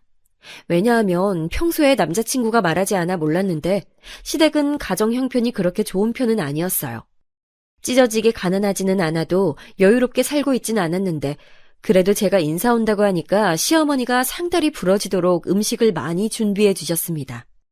남자친구는 아버지가 일찍 돌아가셔서 홀어머니라고 했는데 이 얘기를 주변에 하니까 홀시모는 안 된다고 제가 고생할 거라며 결혼을 말리는 지인들이 대다수였어요. 하지만 저는 직접 만나보고 결정하고 싶어서 인사를 갔더니 걱정과는 달리 시어머니는 저를 아주 따뜻하게 맞아주셨습니다. 이렇게 부족한 집에 인사를 오다니 내가 오히려 고마워요. 아니에요, 어머님. 너무 맛있어요. 맛있다니 다행이에요. 많이 들어요? 시어머니는 아들 여자친구인 저에게 어찌나 예의 바르고 다정하게 대해주시던지 남자친구가 누구를 보고 배웠나 했더니 바로 시어머니의 인성 자체가 너무 훌륭하셨어요. 물론 그게 꾸며진 모습일 수도 있지만 시어머니의 표정과 눈빛을 보면 여러분도 저처럼 안심하고 이런 집안과 결혼하고 싶다고 하실 거랍니다. 집에는 남동생의 유일한 동생인 시동생도 있었는데 저는 남동생만 2명이라 어색하지 않게 대했더니 금방 낯가림이 사라졌어요. 그리고 시어머니는 첫 만남에 제 손을 꼭 잡고 말씀하셨습니다. 이렇게 귀한 집 딸이 며느리가 된다니 너무 감격스러워서 말이 나오질 않아요. 시어머니는 그때 우리 집이 회사를 운영하고 있고 돈 걱정 없이 살고 있다는 소식은 전혀 모르고 계셨어요. 제가 남자친구에게도 자세히 말하지 않아 우리 집이 경제적으로 여유롭다는 것을 시댁은 몰랐는데 시어머니가 저를 너무 따뜻하게 대해주시니 몸둘 바를 모르겠더라고요. 그리고 바로 집에 가서 이 얘기를 했더니 저보다 엄마가 더 감격해서 바로 결혼을 재빠르게 추진하셨습니다. 제 명의로 된 집이 있다고 남자친구에게 얘기하니 2 눈을 동그랗게 뜨고 놀라더라고요. 본인은 은행 가서 대출 받을 생각에 이미 서류도 다 준비했다고 하며 서류 뭉치를 보여주는데 그 모습이 귀엽고 웃겼습니다. 그래서 진짜 남편은 결혼식에 대한 비용만 내고 모든 것을 우리 집에서 다 준비했어요. 상견례 자리에서도 서로 자식들을 칭찬하고 웃느라 분위기가 매우 좋았는데 평소에 말이 많지 않은 아버지도 환하게 웃을 정도였습니다. 상대적으로 돈이 많은 우리가 모든 비용을 내겠다고 했는데 시어머니는 본인 자식들 결혼에 쓰려고 돈을 모았다고 꼭 돈을 내고 싶어 하셔서 결혼식장 비용만 내게 했어요. 그리고 빠르게 결혼식을 올리고 신혼생활을 시작했는데 이보다 더 행복할 수가 없었습니다. 다정하고 착한 남편과 제가 집에 가면 물 한 방울도 묻히게 하지 않으려고 애쓰는 시어머니 덕분에 저는 시집살이의 시자도 모르고 살았어요. 딱 한 가지 걱정이 있었다면 바로 아기 문제였습니다. 어렸을 때부터 아이 엄마가 되는 것에 대해 관심이 많고 또 반드시 아이를 가지고 싶었던 저는 임신 계획을 결혼 전부터 남편과 많이 말했어요. 그런데 생각보다 아이가 빠르게 찾아오지 않아 얼마나 걱정했는지 모릅니다. 심지어 저보다 1년이나 더 늦게 결혼한 친구가 먼저 아이를 가지는 것을 보고 차마 축하도 하지 못해서 혼자 울기도 많이 울었어요. 평생을 평범하게 살아와서 아이도 당연히 다른 사람들처럼 쉽게 가지겠지 생각했는데 그러지 않았죠. 둘째가 제가 결혼하고 1년 뒤쯤 결혼했는데 심지어 올케가 혼전 임신으로 결혼해서 제 자식보다 조카가 먼저 태어났는데 당연히 축하하면서도 한편으론 씁쓸한 마음이 가득했습니다. 병원에 가서 검사를 해봐도 보통 이런 경우 남편이나 아내 쪽에 문제가 있다던데 우리 부부는 특이하게 딱히 둘의 몸에 이상이 있지도 않았어요. 심지어 의사 선생님이 아직 부부 나이가 젊으니까 바로 시험관에 들어가지 말고 자연임신을 시도하자고 하셨을 정도로 멀쩡했으나 아이는 쉽게 오지 않았습니다. 오죽하면 제 조카인데도 보면 씁쓸하고 조카를 본 날은 매번 집에서 우니까 나중엔 일부러 가지 않기도 했어요. 회사에 가면 엄마가 조카 얘기를 하니까 출근도 더디게 하고 가족들과 연락도 뜸해졌습니다. 남편과 시어머니는 사람마다 다 때가 있다고 오히려 정신을 다른 쪽으로 돌리면 아이가 찾아올 거라고 너무 상심하지 말라고 했는데 머리로는 그렇게 생각해도 자꾸 눈물이 나오고 기분이 우울해지는 것은 쉽게 막을 수가 없었어요. 남편과 일부러 활동적인 일을 하려고 등산도 다니고 캠핑도 다니고 시어머니를 모시고 여행도 많이 다니면서 최대한 아이 생각을 머릿속으로 하지 않으려고 했는데 여행 가서도 자동으로 제 눈이 아이들을 향하는 것을 보고 시어머니가 안쓰럽다고 눈물을 보이기도 하셨죠. 결국 저는 남편과 의학의 도움을 받아 아이를 가지려고 했는데 진짜 운명처럼 딱 결정하고 시술하기 전에 자연적으로 아이가 생겼습니다. 믿기지 않아 남편하고 의사 선생님에게 10번도 넘게 물어봤더니 우리 부부가 워낙 오래 다녀서 사정을 알고 계시던 선생님께서 너무 축하한다고 재차 확인해 주셨어요. 진짜 온몸에 소름이 돋고 기뻐서 눈물을 흘린다는 게 어떤 일인지 알게 되는 순간이었습니다. 매번 상상 속에서만 상상하던 일이 현실로 일어나니 볼을 계속 꼬집고 남편과 저는 서로에게 진짜냐고 물으며 얼떨떨했어요. 오죽하면 그날 운전해서 병원에 갔었는데 둘 다 심장이 너무 뛰어서 대리기사를 불러 집에 갈 정도였습니다. 제가 이 얘기를 주변에 하면 다들 그렇게 놀랄 일이냐는데 이건 아이가 쉽게 생긴 분들은 절대 이해하지 못할 감정이에요. 그리고 시어머니와 친정에 알렸는데 시어머니는 오열하시며 그동안 고생 많았다고 하셨고 우리 엄마와 아버지도 정말 좋아하셨습니다. 그리고 임신은 초기가 가장 중요하니 최대한 몸을 편안하게 하라는 의사 선생님의 말대로 남편과 저는 모든 것을 제 배 안에 있는 아이에게 집중했어요. 막상 임신하니까 그제야 우리 조카도 마음 놓고 예뻐할 수 있었고 올케와도 더 가까워지는 계기가 됐습니다. 혹시라도 유산의 가능성이 있으니 그냥 길거리를 걸을 때도 아주 조심스럽게 걸었고 먹는 것도 철저하게 임산부에게 좋지 않은 음식 목록을 다 뽑아 아예 부엌에 붙여놓을 정도였어요. 그때 엄마 회사에 나가지 않고 있어서 집안일은 다 제가 했었는데 남편은 그러다 제 몸이 무리할 수도 있다고 본인이 모든 집안일을 했습니다. 회사 다니느라 바쁠 텐데 혼자서 요리하고 청소하고 빨래까지 하는 것을 보고 저는 전혀 스트레스를 받지 않고 태교할 수 있었어요. 생각보다 자연유산이 매우 흔하다는 것도 주변에서 말해줘서 알고 있었는데 우리한테는 절대 일어나면 안 되는 일이라고 남편과 얼마나 둘이 좋은 생각을 많이 하려고 애썼는지 모릅니다. 입덧이 조금 있어서 먹는 것에 예민하긴 했는데 이상하게 시어머니 음식을 먹으면 입덧이 없어서 시댁에 많이 가서 지내기도 했었죠. 시어머니는 제가 갈 때마다 잔치상처럼 밥을 차려주셨는데 너무 감사해서 용돈을 드려도 절대 받지 않으셨습니다. 본인의 즐거움을 뺏지 말라고 하시면서 우리 아이에게 투자하라고 용돈을 받지 않으니 남편과 저는 오히려 난감했어요. 시어머니는 검소하시고 사치를 모르는 분이셨는데 그 점은 남편이 똑 닮았습니다. 저도 평소에 사치를 부리거나 허영심이 가득한 편은 아니었는데 이미 있는 것에 감사하며 사는 남편을 만나고 많이 바뀌었어요. 특히 아이를 가지는 과정에서 내려놓는 법에 대해 알게 됐습니다. 친구들은 저에게 그렇게 형편이 좋으면서 하고 다니는 것은 검소하게 하고 다닌다고 놀라워했는데 저는 이미 심적으로 안정된 생활을 하고 있으니 꾸미는 것에 무뎌졌어요. 아무튼 그렇게 입덧을 제외하면 큰 문제가 없이 아주 건강하게 출산까지 할 수 있었어요. 제가 고집해서 자연분만으로 낳았는데 시어머니와 남편은 제 몸이 걱정된다고 제왕절개를 권했지만 아이를 생각하면 자연분만이 좋을 것 같아 일부러 자연분만을 선택했고 후회는 없습니다. 너무나도 다행히 아이는 긴 진통이 아니어서 생각보다 빠르게 출산했어요. 성별은 딸이었고 미숙아도 아니었고 손가락 발가락도 5개가 있었고 의사 선생님이 아주 건강하다고 할 정도로 튼튼한 아기로 태어났습니다. 엄마와 아버지도 보러 오시고 남동생들도 병원에 와서 아이 얼굴을 보고 갔는데 다들 아이가 예쁘다고 칭찬해줬죠. 퇴원하고 저는 집에서 산후조리를 했는데 친정엄마는 회사 운영을 하느라 바쁘니 시어머니가 와서 도와주셨습니다. 친구들은 시어머니가 조리해주는 것이 가능하냐고 물었는데 우리 시어머니는 저한테 불편하게 하는 분도 전혀 아니고 언제든 배려가 몸에 익숙하신 분이라 오히려 제가 원했어요. 역시나 시어머니는 오셔서 온 집안의 집안일까지 하시며 저를 봐주셨는데 그걸 본 친정엄마가 감동해서 시어머니에게 선물을 해줘도 이런 것을 받아도 되냐고 하시는 분이랍니다. 진짜 오로지 제 편의를 봐주시며 아이를 봐주셨는데 심지어 아이도 얼마나 잘 보시던지 저는 시어머니가 전문적으로 그 일을 하는 줄 알았답니다. 이 경험으로 우리 집은 시댁에 도움이 될 수 있으면 좋을 것 같아 시어머니에게 뭐 원하는 게 있냐고 몇 번을 물었는데 그럴 때마다 시어머니는 전혀 없다고 본인이 원해서 도와주신 거라며 매번 거절하셨어요.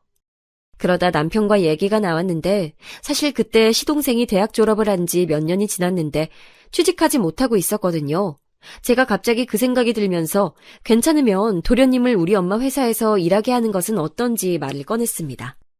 남편은 제가 말을 꺼내자 크게 기뻐하며 그럴 수 있으면 너무 행운이라며 좋아하더라고요.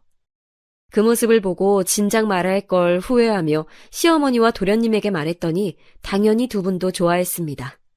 우리 집이야 뭐 당연하게 어떤 식으로 시어머니에게 보답할 수 있을까 생각하던 차라 엄마는 그 생각을 못했다고 환영한다며 도련님을 회사 주요 요직에 앉혔어요.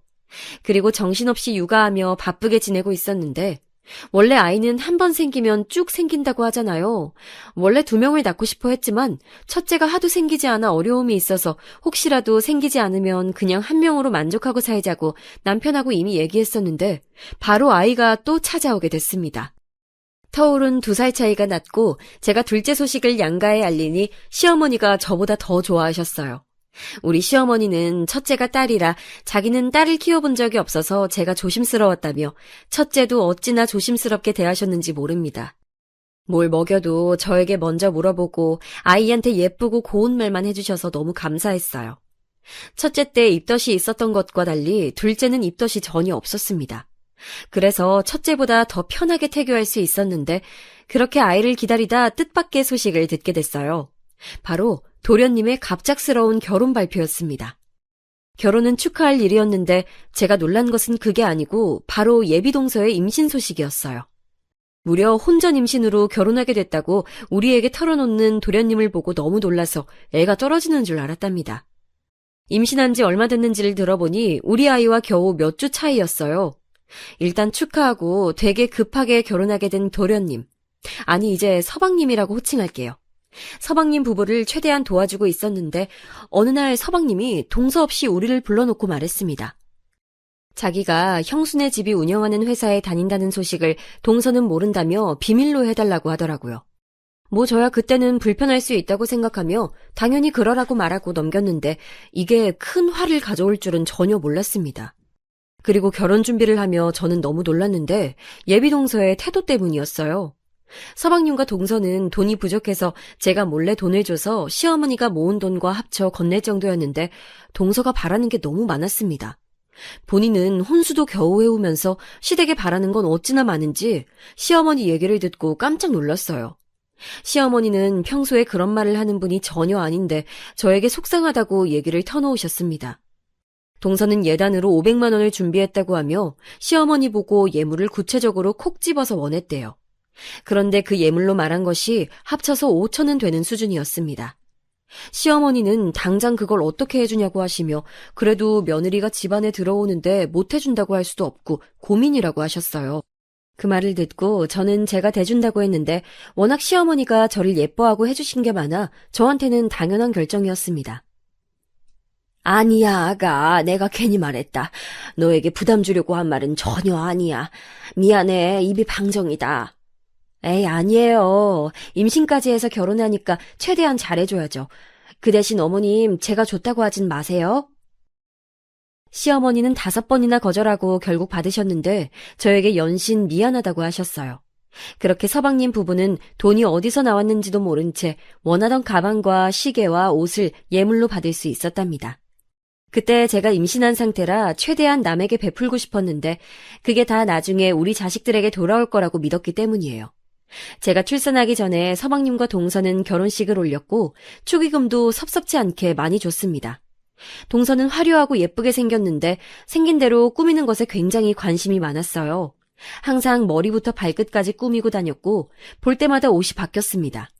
임신한 상태로 신혼여행도 다녀왔는데 무려 2주를 다녀왔더라고요. 무슨 일을 하냐고 물었더니 백수라는 말에 저처럼 집에 있으려나 보다 생각했죠. 그리고 결혼식이 끝나고 둘째 출산을 거의 바로 하게 됐는데 여기서 제 시련이 닥치게 됩니다. 첫째가 워낙 건강하게 태어났고 자라면서도 잔병치레도 없이 순한 아이라 걱정하지 않았는데 둘째는 태어나자마자 태어나지 못하고 그대로 입원하게 됐어요. 미숙아는 아니었는데 심장 쪽에 문제가 있다고 경과를 지켜봐야 한다고 하셨습니다. 그 소리를 듣고 정신을 잃은 저는 깨어나고도 그게 현실이라는 것을 알고 얼마나 울었는지 몰라요. 의사 선생님은 신생아 중에 그런 경우가 꽤 있다고 절대 부모 잘못이 아니라고 했는데 모든 게 제 잘못처럼 느껴졌습니다. 온 신경을 둘째에 쏟느라 첫째를 잘 챙겨주지도 못했는데 그런 저와 첫째를 다 챙기는 남편을 보고 고마움을 느낄 새도 없었어요. 시어머니는 둘째도 그렇지만 무엇보다 제가 걱정된다며 제 옆에서 저를 정말 많이 챙겨주셨습니다. 올케가 연락 와서 자기 친구 중에도 그런 경우가 있었는데 나중에 지금 너무 건강하게 문제없이 살고 있다며 저를 안심시켰는데 고마웠지만 귀에 하나도 들어오지 않았어요. 고통의 시간을 보내며 살도 많이 빠지고 온전치 못한 정신으로 살며 사는 게 사는 것 같지 않았습니다.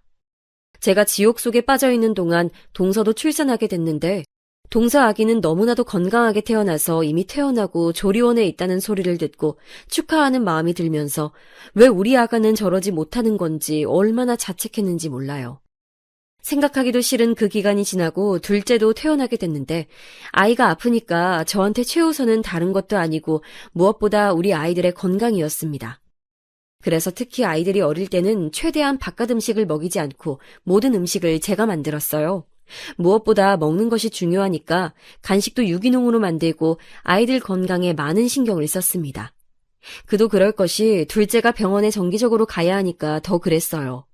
아이들을 키우며 저는 동서와 가깝게 지내게 됐는데 아무래도 동서 자식과 우리 둘째가 동갑이고 개월수도 비슷하니 말이 통하는 게 많았습니다.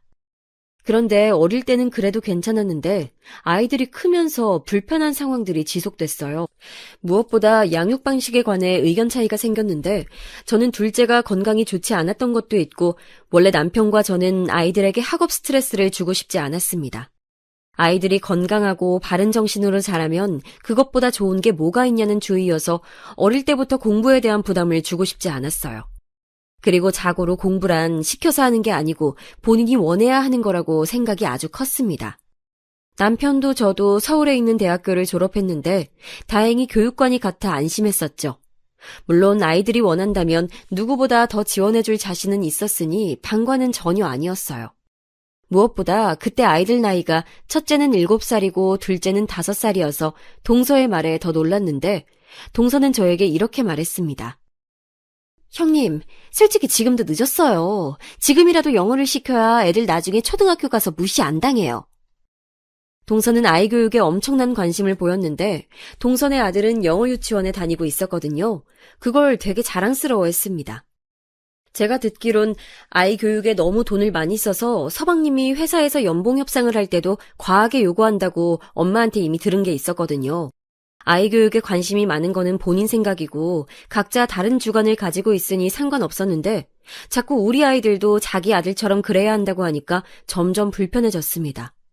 말을 아무리 돌려도 동서는 고집스럽게 자기의 교육관이 정답이라고 둘째를 영어 유치원에 보내라고 얼굴을 볼 때마다 말해서 옆에 있던 시어머니가 말릴 정도였어요. 아이들이 건강한 게 최고라고 시어머니는 동서가 그럴 때마다 옆에서 말렸는데 나중에 동서는 제가 하도 아이들 교육에 많은 투자를 하지 않으니 우리 집이 가난해서 그렇다고 생각하더라고요. 동서는 본인이 꾸미는 것을 좋아해서 아들도 볼 때마다 옷이 달라졌는데 꼭 백화점에서 로고가 크게 보이는 옷만 사서 입히는 모습을 보고 저는 그냥 그럴 수도 있다고 생각했습니다. 본인의 취향이고 대문짝만한 로고가 보이는 게 아무래도 남의 시선에서는 더 잘 보이니까 동서가 그걸 원하나 보다 생각했는데 자꾸 동서는 우리 딸들 옷에 관심을 가졌어요. 제가 아이들 교육에 관심이 없다고 하고 다니는 행색에 관심이 없던 것은 아니라 나름 또 성별이 딸들이니까 신경 써서 수입 의류를 주로 입었거든요. 유치원을 다니며 친구들과 옷이 겹치는 것을 원하지 않아 수입까지 해서 입힐 정도로 신경 썼는데 제 취향 자체가 로고가 크게 가슴팍에 박혀있는 옷을 선호하지 않아서 그런 옷은 입히지 않았습니다. 그런데 동서는 본인이 보지 못하던 옷이고 백화점에도 들어온 브랜드가 아니라 제가 어디 시장 바닥에서 떨이로 판매하는 옷들을 입힌다고 생각하더라고요. 처음엔 저도 발끈해서 이거 비싼 거라고 말했는데 나중에는 말해도 모르는 사람에게 말해서 뭐하나 싶더라고요. 유명한 한국 속담 아시죠? 똥이 무서워서 피하냐, 더러워서 피하지.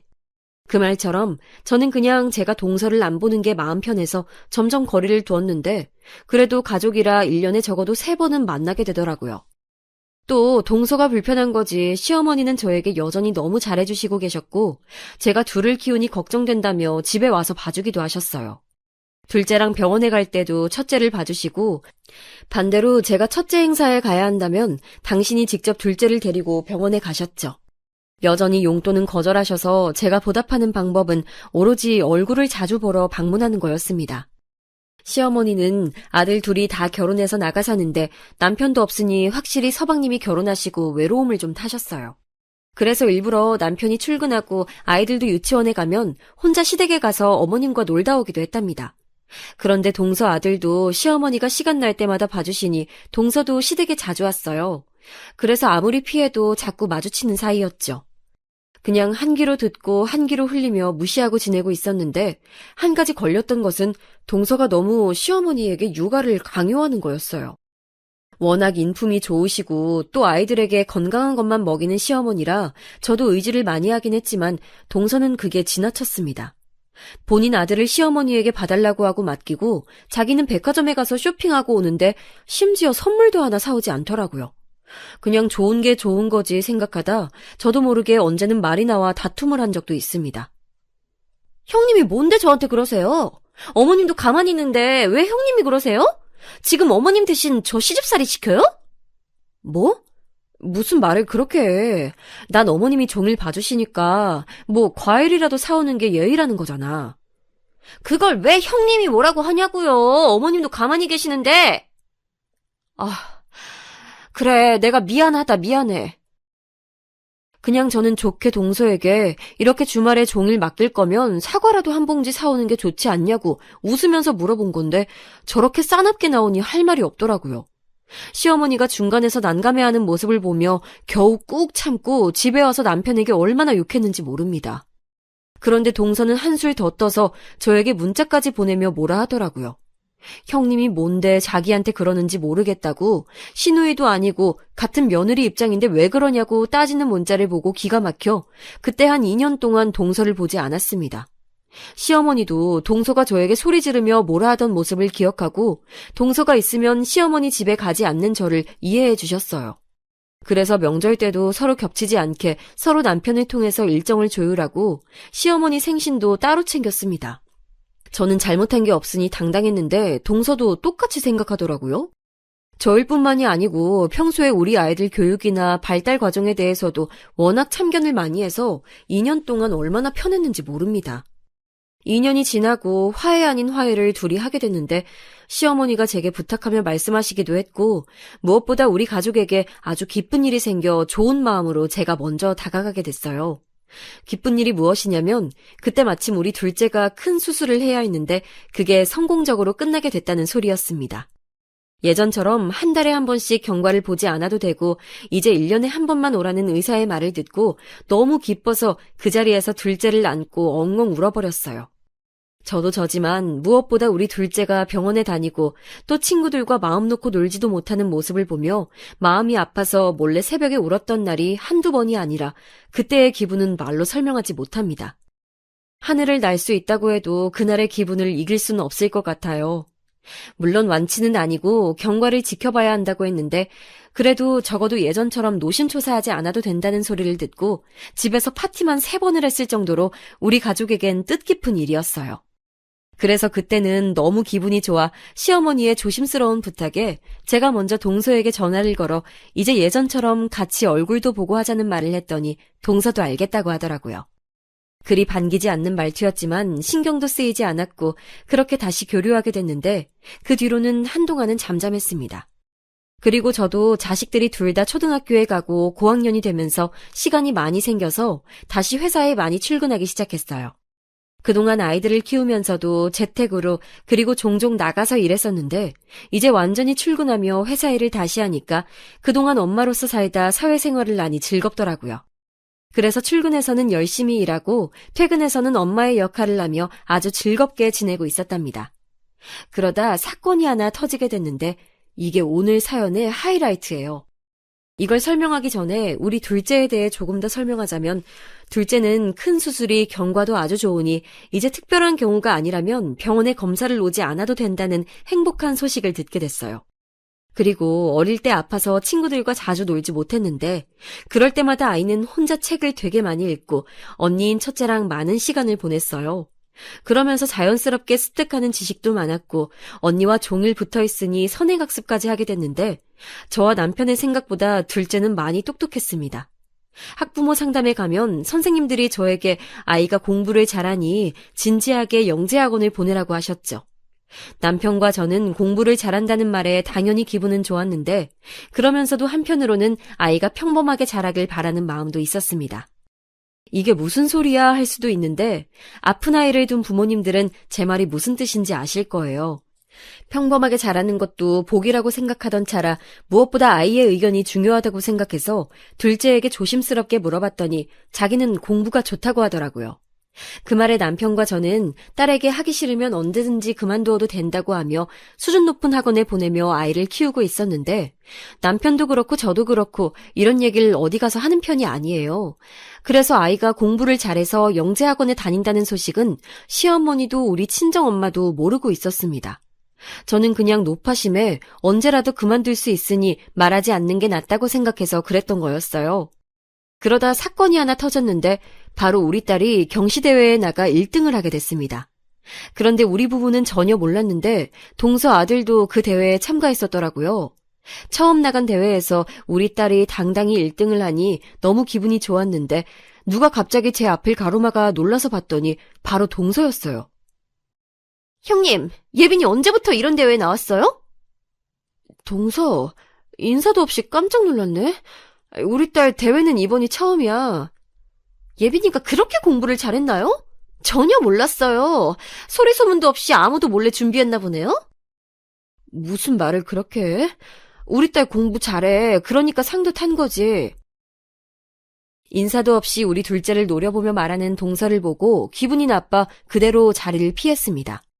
그 뒤로 동서의 견제는 계속됐는데 나가는 대회마다 동서 아들은 한 번도 입상하지 못했어요. 그 모습을 보고 남편은 그렇게 서방님 월급을 쏟아부어도 안 되는 것은 안 되는 거라며 안타까워했죠. 최종적으로 과학고 모집에서 우리 딸만 붙고 동서 아들은 떨어졌는데 그 계기로 동서는 우리 둘째만 보면 얼굴을 보고 악담을 퍼부을 정도로 싫어했습니다. 그리고 노골적으로 무시하는 모습에 기가 막혀 그냥 제가 피하게 됐는데 그러다 사건이 최종적으로 터지게 됐어요. 둘째의 생일과 과학고 입학 축하 기념으로 시댁에서 같이 식사하게 됐는데 하필 그때가 음력으로 생일을 세는 시어머니의 생신과도 기간이 겹쳐 서방님과 동서도 오는 날이었습니다.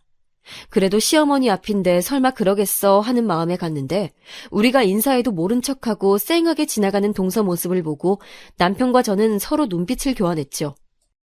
잘난 우리가 참자 하고 무시하고 최대한 좋게 식사하고 자리가 끝나 집에 가기 직전이었습니다. 갑자기 내내 우리를 무시하던 동서가 갑자기 살갑게 주차장에서 말을 걸기 시작했어요. 우리 둘째 과학고 입학을 축하한다고 선물을 준비했다길래 갑자기 뭘 잘못 먹었나 생각하며 다가갔는데 거기엔 생전 처음 보는 차가 있었습니다. 무려 벤츠를 산 건지 동서는 거들먹거리며 차 트렁크에서 뭘 꺼내더라고요. 뭐 얼마나 대단한 걸 꺼내나 구경했는데 뭘 선물로 줬는지 아세요? 지우개였어요. 지우개를 하나 주며 우리 딸에게 건넨 것도 아니고 거의 던지다시피 주며 동서는 저에게 말했습니다. 형님은 거지여서 벤츠 못 타보셨죠? 그렇게 거지여도 애가 과학고에 가네요? 그 말만으로도 그동안 꾹꾹 눌렀던 게 올라오고 있었는데 그 뒷말에 저는 참을 수 없는 분노를 느끼게 됐어요. 애가 아파도 과학고에 가는 걸 보면 우리 아들도 어디 아파야 하나 봐요. 그 길로 저는 시댁에 들어가서 눈에 보이는 망치를 하나 들고 나와서 동서의 벤츠를 마구 때려 부수기 시작했습니다. 옆에서 남편이 말려도 그냥 무시하고 진짜 눈에 보이는 게 없어서 발로 차고 망치로 깼어요. 동서가 뭐 하는 거냐고 소리를 질러도 들리지도 않았습니다. 너무 괘씸하더라고요. 보아하니 서방님이 왜 또 연봉을 올려달라고 난리쳤는지 눈에 보여서 동서에게 말했습니다. 계좌 불러! 차값 바로 줄게! 동서는 당장 내놓으라며 계좌를 알려줬고 저는 당당하게 1억 5천만 원을 보냈습니다. 계좌를 확인하고 두 눈이 동그래진 동서를 보고 울분에 찬 저는 한마디를 보탰어요. 당신 남편 다니는 그 회사 꽂아준 게 나야! 그 회사 회장이 우리 엄마야!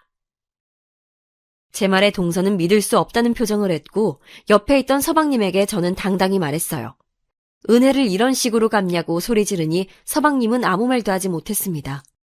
제가 차를 부수는 소리를 듣고 놀라 나오신 시어머니에게 도저히 저런 수준 떨어지는 사람과는 더 만나고 싶지 않다고 말했고, 시어머니는 제 의견을 존중하셨어요. 그 뒤로 저는 아무 말 없이 집에 오는데 너무 화가 나서 몸이 떨려 쉽게 진정할 수 없었습니다.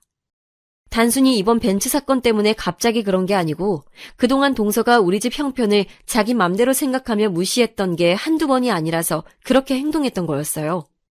남편은 저에게 잘했다고 하며 이제 앞으로 동서네 부부를 보지 말자고 하더라고요. 그렇게 월급을 다 쏟는 걸로 모자라서 대출까지 받아 교육해도 과학고에 못 가는 조카를 보니 저렇게 못되게 사니까 그렇다는 결론이 나왔습니다. 그 뒤로 저는 회사에 출근해서도 서방님의 인사를 받아주지 않았어요. 저보고 유치하다고 하실 수도 있는데 그만큼 쌓인 게 많았기 때문에 참을 수가 없었습니다. 서방님은 퇴근하고 저를 찾아와서 미안하다 하고 우리 집에 와서 자기도 너무 힘들다는 말을 꺼내며 심지어 눈물까지 보였는데 안쓰러운 마음은 들지 않았어요.